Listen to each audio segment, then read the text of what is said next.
Muazzez'in mutfağından herkese merhabalar. Kanalıma, mutfağıma hoş geldiniz arkadaşlar. Bugün sizlere çok pratik, çok lezzetli bir tarifim var. Hem az malzemeli hem çok lezzetli. Sadece 2 malzemeyle harika bir tatlı yapıyoruz. Ben hemen tarifimin yapımına başlıyorum. Sizlere keyifli seyirler diliyorum. İlk önce sos tenceremizin içerisine 3 su bardağı sütümüzü ekliyoruz. Bir paket hazır puding kullanıyoruz. Üzerine 2,5 su bardağı süt yazıyordu. Ben 3 kişilik yapacağım için 3 su bardağı süt kullandım arkadaşlar. Kıvamı gayet istediğim gibi oldu.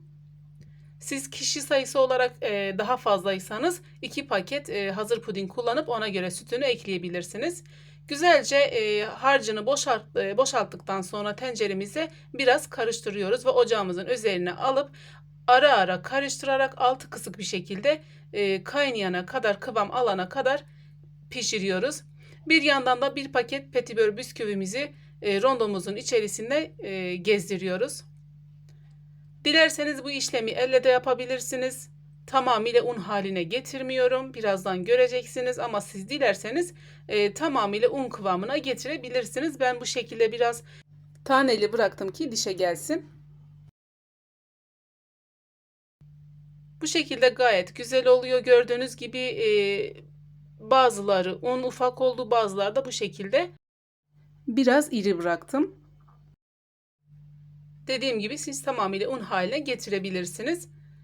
Ve hazır karışımımızda güzelce pudingimiz pişti. Piştikten sonra hemen başka bir kaba aktarıyoruz ki güzelce, ben burada tek kişilik kuplarda yapıyorum. Dilerseniz borcamda da yapabilirsiniz. Ya da dilerseniz kupta yapacaksanız sıkma torbasına da koyabilirsiniz. Biraz sıcağı geçtikten sonra. Ve dediğim gibi 3 kişilik yaptığım için 3 tane kupa getirdim. Kupa bardak bu şekilde. İçerisine önce bisküviden ekliyorum. Yaklaşık 1,5-2 yemek kaşığı bisküviden ekleyip üzerine sosumuzdan gezdiriyoruz. Gerçekten hem pratik oluyor hem görsel olarak çok güzel oluyor hem de çok lezzetli. Zaten hepimizin bildiği mozaik pasta. Bu şekilde hem şık duruyor sofrada hem de çok daha güzel duruyor. Aynı şekilde sosumuzu döktükten sonra yine 1-2 yemek kaşığı bisküviden koyup üzerine sosunu gezdiriyoruz. Toplamda 3 kat bisküvi, 3 kat puding hazır sosumuzu dökecek şekilde bardağımızı bu şekilde dolduruyoruz. Dilerseniz kaseler de kullanabilirsiniz. Dediğim gibi bunlar sadece sizlere öneri. Umarım beğeneceğiniz bir tarif olmuştur. Videomu buraya kadar izlediyseniz videomu beğenmeyi de unutmayın. Lütfen dilediğiniz arkadaşlarınıza, sevdiklerinizle de paylaşabilirsiniz. Kanalıma abone olup bana destek olursanız çok sevinirim. Kanalımda birbirinden güzel ve lezzetli tarifleri görebilirsiniz.